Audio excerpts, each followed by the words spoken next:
November 20 வியாழக்கிழமை. கரும்புள்ளி.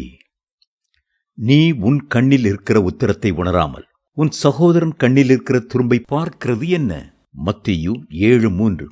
ஒரு நாள் ஒரு போதகர் தன் சபையிலே தேவனுடைய வார்த்தையை பகிர்ந்து கொள்வதற்கு முன்பாக ஒரு பெரிய வெள்ளை காகிதத்தை எடுத்து சுவரிலே பொருத்தினார். சபையில் உள்ளவர்கள் எல்லாரும் அதை பார்த்தார்கள்.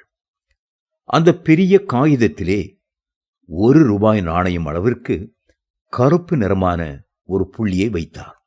பின்பு போதகர் அந்த சபையாரை பார்த்து, என்ன பார்க்கிறீர்கள் என்று கேட்டார். எல்லோரும் கரும்புள்ளியை பார்க்கிறோம் என்றார்கள்.